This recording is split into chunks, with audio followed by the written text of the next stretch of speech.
Hello दोस्तों, कैसे हैं आप? कैसे चल रही है आपकी पढ़ाई? मैं महेंद्र पासार्थी आपका अपने चैनल के माध्यम से स्वागत करता हूं, वंदन करता हूं और हाँ दोस्तों, अभिनंदन करता हूं। दोस्तों, मैं आशा करता हूं कि आप लोग मस्त होंगे, स्वस्थ होंगे, मस्त होंगे, अपनी अपनी पढ़ाई में बिल्कुल व्यस्त होंगे।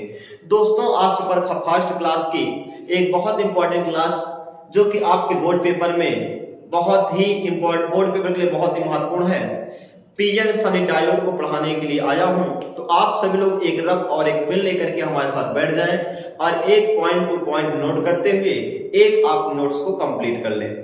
और हाँ दोस्तों, अगर आप इसके पहले वाली क्लास को नहीं देखे हैं, इस पार्ट 1 को, उसको आप देख लीजिएगा, क्योंकि वहां पर आपको हम बता चुके हैं कि सनी डायोड जो आपका चालक होता है, अचालक और चालक, अचालक तथा अर्धचालक क्या होंगे। अर्धचालक के दो भाग आपके, या बाह्य अर्धचालक और निज अर्धचालक, तथा बाह्य अर्धचालक के भी दो भाग आपके एन टाइप और पी टाइप होने का क्या बता दिया है। आज हम उन्हीं एन टाइप और पी टाइप अर्धचालकों की सहायता से आज हम पीएन सनी डायोड को बनाना सीखेंगे।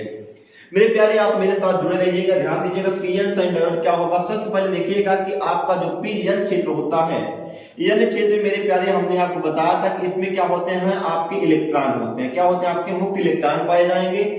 और यह आपका क्या होता है, दाता क्षेत्र होता है। यह आपका क्या होता है, दाता क्षेत्र होगा। और इसमें मुक्त इलेक्ट्रॉन अधिकतम पाए जाएंगे और इसमें आपके 5 संयोजी तत्वों को मिलाकर के बनाया जाता है। और अगर हम बात करेंगे पी क्षेत्र को, पी क्षेत्र में क्या होते हैं, पी क्षेत्र आपका क्या होता है, इसमें आवेश वाहक का काम मेरे प्यारे करते हैं कोटर। इसमें आवेश वाहक का काम कोटर करता है और इसमें सर्वाधिक आपके जो पाए जाते हैं, सर्वाधिक आपके कोटर पाए जाते हैं, कोटर पाए जाएंगे। और इसमें ध्यान दीजिएगा जो आपका अपद्रव्य पदार्थ के रूप में तत्व मिलाया जाएगा, वह आपके 3 संयोजी तत्वों को इसमें क्या किया जाता है, मिलाया जाता है। इसमें 3 संयोजी तत्वों को क्या करते हैं मेरे प्यारे, मिलाते हैं।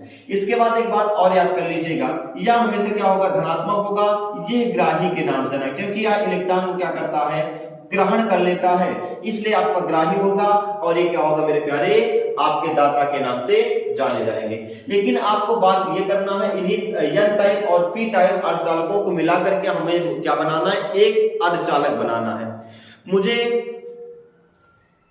अब मेरे प्यारे देखिएगा कि पी क्षेत्र और एन क्षेत्र को हम मिला करके एक सनी डायोड का निर्माण करते हैं। और आपको ऐसे पता है कि जो आपका पी क्षेत्र होता है, पी क्षेत्र में कोटरों की अधिकतम होती है, कोटा अधिकतम पाए जाते हैं और एन क्षेत्र में आपके इलेक्ट्रॉन पाए जाएंगे। तो आप एक बार पीएन सनी डायोड को लिखेंगे कि कैसे इसको लिखते हैं, उसके बाद फिगर के माध्यम इसको प्यारे हम समझाएंगे। तो लिखिएगा पीएन सनी डायोड, पीएन संधि डायोड एक ऐसी युक्ति है, पीएन सनी डायोड एक ऐसी युक्ति है, एक ऐसी युक्ति है जो दो प्रकार के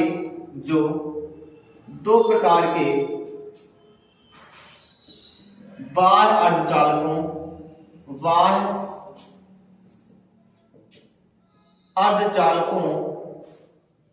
पी तथा एन, बाह्य अर्धचालकों के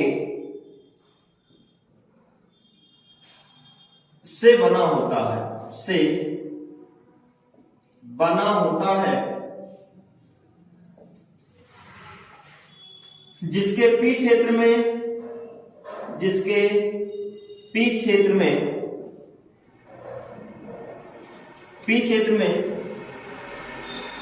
ग्राही अपद्रव्यों की, पी क्षेत्र आपका ग्राही होता है, ग्राही अपद्रव्यों की तथा एन क्षेत्र में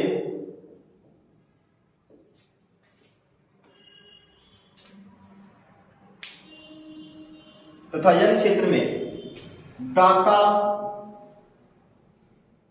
अपद्रव्यों की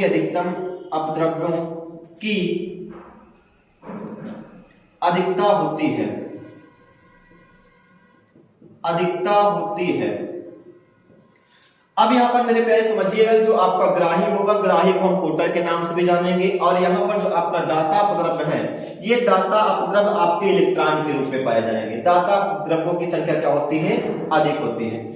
इसके बाद एक बात समझिएगा, पी तथा एन क्षेत्र को, पी तथा पीएन क्षेत्र को विभाजित करने वाली परिसीमा को विभाजित करने वाली परिसीमा को संधि कहते हैं, को संधि कहते हैं। अतः इस प्रकार बनी युक्ति को पीएन संधि डायोड कहते हैं, पीएन संधि डायोड, पीएन संधि डायोड कहते हैं। मेरे प्यारे आप नोट कर लीजिएगा कि पीएन संधि डायोड एक ऐसी युक्ति है जो दो प्रकार के बाह्य अर्धचालक पी टाइप और एन टाइप के अर्धचालकों से मिलकर बना होता है, जिसके एक क्षेत्र में क्या होता है, पी क्षेत्र में ग्राही होते हैं, अर्थात यहां पर ग्राही का मतलब मेरे प्यारे कोटर, ग्राही का मतलब कोटर अपद्रव होते हैं, तथा दूसरे एन क्षेत्र में मेरे प्यारे क्या होते हैं, दाता, अर्थात इसमें अपद्रव क्या आपके इलेक्ट्रॉन की अधिकता होती है। और पीएन क्षेत्र को जो विभाजित करने वाली परिसीमा होती है उसको हम संधि कहते हैं। अतः इस प्रकार बनी जो युक्ति है मेरे प्यारे, इस युक्ति को हम पीएन संधि डायोड के नाम से जानते हैं। आप सभी लोग एक बार इसको नोट कर लीजिए, पीएन संधि डायोड को लिख लेते हैं, उसके बाद इसके हम फिगर को समझते हैं मेरे प्यारे कैसे होगा। इसके फिगर की हम बात करते हैं, सबसे पहले आपको रफ में एक सुंदर सा फिगर बनाइए, देखिएगा आप, क्योंकि आपका जो पीएन संधि डायोड होता है दो क्षेत्रों से पी और एन दोनों प्रकार के क्षेत्रों से मिलकर बना होता है। और मान लीजिए इनके बीच की जो परिसीमा होती है उस परिसीमा को हम बोलते हैं संधि। ये आपका क्या होगा मेरे प्यारे, इस परिसीमा को हम बोलते हैं संधि, इस परिसीमा को क्या बोलेंगे, संधि। इसके एक साइड आपका पी क्षेत्र होता है, दूसरे साइड मेरे प्यारे क्या होगा, एन क्षेत्र होगा। पी क्षेत्र में आपके क्या होते हैं, कोटरों की संख्या अधिक होती है। पी क्षेत्र में क्या होते हैं, आपके बहुत सारे कोटर पाए जाते हैं, ये आपके कोटर हैं, ये मेरे प्यारे आपको कोटर के नाम को दर्शाया गया है। तथा जो आपका एन क्षेत्र होता है, एन क्षेत्र में क्या होते हैं, अधिकतम इलेक्ट्रॉन पाए जाते हैं। इसमें क्या होते हैं, आपको बताया गया था, इसमें इलेक्ट्रॉन संख्या अधिकतम होती है। ऐसे ही आपके क्या बहुत सारे इलेक्ट्रॉन से पाए जा रहे हैं। और जो आपके इलेक्ट्रॉन वाला एन वाला क्षेत्र होता है मेरे प्यारे, आपको बताया गया कि ये वाले आप क्या होते हैं, दाता क्षेत्र है। ये क्या है, आपके दाता क्षेत्र होते हैं, क्योंकि इसमें इलेक्ट्रॉन संख्या अधिक होती है। इलेक्ट्रॉन क्या करता है, दूसरे क्षेत्र को देता है। और यहाँ पर बात करते हैं, ये वाला क्षेत्र होता है मेरे प्यारे, इसको हम ग्राही क्षेत्र के नाम से जानते हैं। ये आपका ग्राही होता है, ये आपका निगेटिव भी होगा, है ना। ये आपका ग्राही क्षेत्र, क्योंकि इलेक्ट्रॉन क्या करेंगे मेरे प्यारे, ग्रहण करता है। अब एक बात ध्यान दीजिएगा, एक साइड आपका धनात्मक, एक साइड मेरे प्यारे क्या होता है, ऋणात्मक। और आपको यह भी पता है कि जो ग्रहण करता है, उस क्षेत्र को हम क्या निगेटिव से नाम जानते हैं। जो ग्रहण करेगा उसको हम निगेटिव बोलते हैं, और जो देता उसको क्या बोलते हैं मेरे प्यारे, पॉजिटिव। इधर निगेटिव हो जाते हैं, और जो इलेक्ट्रॉन को ग्रहण करेगा वो तो निगेटिव, लेकिन जो इलेक्ट्रॉन को देता है मेरे प्यारे क्या होते हैं, आपके धनात्मक हो जाते हैं। वो मेरे प्यारे क्या होंगे, धनात्मक, आपके धनात्मक क्षेत्र के नाम से जानते हैं। अब यहां पर बात, सबसे बड़ी बात यह है कि एन क्षेत्र जो मेरे प्यारे होगा, अब एक साइड धनात्मक, एक साइड क्या मिल गया आपको, ऋणात्मक। एक साइड धनात्मक बोला, एक साइड ऋणात्मक हुआ आपको। तब मान लीजिए कोई एक आपका बॉर्डर है, जब आप इंडिया और पाकिस्तान के बॉर्डर को जानते होंगे, तो इंडिया और पाकिस्तान के बॉर्डर के साथ के बॉर्डर के जो आपका लाइन होती है, उस लाइन के कुछ दूर पर कुछ ऐसा क्षेत्र होता है जहां ना तो इंडिया वाले रहते हैं और ना तो मेरे प्यारे पाकिस्तान वाले रहते हैं। ठीक उसी प्रकार आप क्या होता है, इस संधि के दोनों ओर का वह क्षेत्र, यहां पर समझिएगा, इस संधि के दोनों ओर का वह क्षेत्र जहां पर ना तो इलेक्ट्रॉन पाए जाएंगे ना तो कोटर पाए जाएंगे, क्योंकि मेरे प्यारे एक आपका धनात्मक, दूसरा आपका ऋणात्मक होता है। और धनात्मक ऋणात्मक दोनों जब एक दूसरे के पास आते हैं तो दोनों एक दूसरे क्या कर देते हैं, निरस्त कर देते हैं, जिसकी वजह से यहाँ पर ना तो इलेक्ट्रॉन पाए जाएंगे ना तो मेरे प्यारे क्या होंगे, कोटर पाए जाएंगे। ना तो इलेक्ट्रॉन ना तो कोटर पाए जाएंगे, इसलिए इस क्षेत्र को क्या बोलते हैं, अवक्षय परत के नाम से जानते हैं। अवक्षय परत आप लोग याद कर लीजिए, अवक्षय परत क्या है, संधि के दोनों ओर का वह क्षेत्र जहां ना तो इलेक्ट्रॉन पाए जाएंगे ना तो कोटर पाए जाएंगे। लिख लीजिए बगल में अवक्षय परत। अवक्षय परत को लिख लेना कि संधि के दोनों ओर का वह क्षेत्र, संधि के दोनों ओर का वह क्षेत्र जहां ना तो इलेक्ट्रॉन ना तो कोटर पाए जाते हैं, ना तो इलेक्ट्रॉन पाए जाएंगे प्यारे, ना तो वहां पर क्या पाए जाएंगे, कोटर पाए जाएंगे। ये आपका क्या हो गया, इसको बोल यहां से ये वाला क्षेत्र, यहां से लेकर के यहां तक का जो भी क्षेत्र है, इस क्षेत्र को क्या बोलेंगे हम, अवक्षय परत के नाम से जानते हैं। अब मेरे प्यारे याद करना कि हमने आपको बताया कि आपका पी क्षेत्र में क्या होते हैं, कोटर होंगे, एन क्षेत्र में आपके इलेक्ट्रॉन होंगे, और इसके दोनों ओर का वह क्षेत्र जहां पर ना तो इलेक्ट्रॉन होते हैं ना तो कोटर होंगे, उसको हम अवक्षय परत के नाम से जानते हैं। लेकिन मेरे प्यारे क्या होता है, जब यहाँ पर इलेक्ट्रॉन और कोटर एक दूसरे के क्या होते हैं, पास आते हैं, तो एक दूसरे क्या करेंगे, निरस्त कर देते हैं। यहाँ पर क्या करें, एक दूसरे को निरस्त कर देते हैं, और जिसकी वजह से इसके अंदर क्या होता है, क्योंकि इधर आपका पॉजिटिव, एक साइड आपका पॉजिटिव, एक साइड आपका निगेटिव, एक साइड आपका धनात्मक, एक साइड आपका ऋणात्मक होता है, तो उनके बीच में एक आपका वैद्युत क्षेत्र क्रिएट होता है, और वैद्युत क्षेत्र की वजह से इसी के भीतर एक आपका विभव उत्पन्न होगा, एक आपका क्या होता है मेरे दोस्तों, विभव उत्पन्न होता है, और इसी विभव को हम क्या बोलते हैं, विभव प्राचीर के नाम से जानते हैं। इसको हम बोलते हैं विभव प्राचीर के नाम से जानते हैं। यानी कि अवक्षय परत के दोनों ओर क्या होते हैं, आपके धनात्मक और ऋणात्मक सिरे पाए जाएंगे, जिसके दोनों ओर क्या होता है, वैद्युत क्षेत्र उत्पन्न हो जाएगा, और वैद्युत क्षेत्र उत्पन्न होने की वजह से इसी के ठीक अवक्षय, इसमें क्या होता है, एक आपका विभव उत्पन्न होता है, जिसे विभव प्राचीर के नाम से जानते हैं। और मेरे प्यारे विभव प्राचीर को हम अवरोधक प्राचीर विभव के नाम से जानते हैं, इसको हम अवरोधक विभव के नाम से भी जानते हैं, अवरोधक विभव के नाम से भी जानते हैं।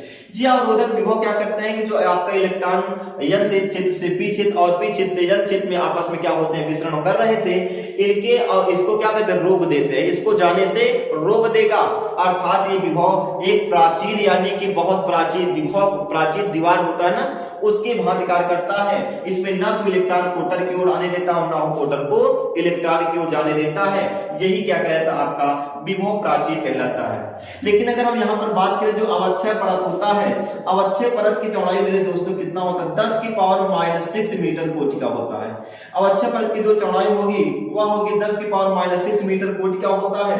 और जर्मेनियम के लिए मेरे प्यारे ध्यान दीजिएगा, जर्मेनियम के लिए जो विभव प्राचीर होगा, इसको याद करें, विभव प्राचीर, जर्मेनियम के लिए मेरे प्यारे जो विभव प्राचीर होता है वह होता है 0.3 वोल्ट, और सिलिकॉन के लिए आपका जो सिलिकॉन होता है, सिलिकॉन के लिए 0.7 वोल्ट का विभव प्राचीर प्राप्त होता है। अगर आपका जर्मेनियम होगा तो जर्मेनियम के लिए जो विभव प्राचीर होगा 0.3 वोल्ट, तथा सिलिकॉन के लिए 0.7 वोल्ट का विभव प्राचीर क्या होगा मेरे प्यारे, क्रिएट होता है। अब मेरे प्यारे याद करना कि जो पीएन सनी डायोड होता है, पीएन सनी डायोड को दो प्रकार से जोड़ा जाता है। एक होता है मेरे प्यारे अग्र अभिनत, बहुत ही इंपॉर्टेंट है, ये आपके पेपर में 100% पूछे जाते हैं। एक होता है अग्रदिशिक या अग्र अभिनत, अग्रदिशिक या अग्र अभिनत के नाम से जाना जाएगा, और दूसरा होता है पश्चदिशिक, पश्चदिशिक या पश्च अभिनत के नाम से, पश्च अभिनत के नाम से जाना जाता है, पश्च अभिनत के नाम से मेरे प्यारे जाना जाता है। इसको फॉरवर्ड बायस के नाम से जानेंगे, इसको रिवर्स बायस के नाम से भी जानते हैं, लेकिन बहुत आसान तरीके से आपको समझना है कि अग्र अभिनत कब होता है। मान लीजिए कोई आपका ये पीएन संधि है, क्या मेरे प्यारे, पीएन संधि है, ये आपका पी क्षेत्र, दूसरा क्या है आपका एन क्षेत्र। पीएन संधि के ध्यान दें, जब पी क्षेत्र को हम बैटरी के धन सिरे से जोड़ेंगे और इसके माइनस सिरे को क्या करें, बैटरी आपके जो एन क्षेत्र है, एन क्षेत्र को बैटरी के ऋण सिरे से जोड़ेंगे, तो यहाँ पर जो आपको धारा मिलेगी, धारा हमेशा क्या मिलेगी दोस्तों, अग्र अभिनत प्राप्त होती है, अर्थात ये आपका अग्र अभिनत के नाम से जाना जाएगा। आप बोलेंगे अग्र अभिनत में जब पी क्षेत्र को बैटरी के धन सिरे, बैटरी के धन सिरे तथा एन क्षेत्र को ऋण सिरे से जोड़ देते हैं, सिरे से जोड़ देते हैं, तो मेरे प्यारे क्या होगा, आपका अग्र अभिनत प्राप्त होता है। लेकिन जब पश्च अभिनत की बात करेंगे, तो पश्च अभिनत में क्या होगा, सेम इसका उल्टा होगा, यानी जब पी क्षेत्र जो आपका पॉजिटिव था, पी क्षेत्र को हम क्या करेंगे, निगेटिव सिरे से जोड़ेंगे, और एन क्षेत्र को जब हम पॉजिटिव सिरे से जोड़ देते हैं, तब यहां पर आपको क्या मिलेगा, पश्च अभिनत प्राप्त होगा। यहाँ पर मेरे प्यारे क्या होगा, पश्च अभिनत या पश्च दिशिक प्राप्त होता है। आपको इस बात को बिल्कुल याद करके रख लेना है कि जब P को पॉजिटिव N को निगेटिव अग्र अभिनत होता है, जब पश्च अभिनत को P आपका निगेटिव होगा, N मेरे प्यारे क्या होगा, पॉजिटिव होगा, तब यहाँ पर आपको अग्र पश्च अभिनत की प्राप्ति होती है।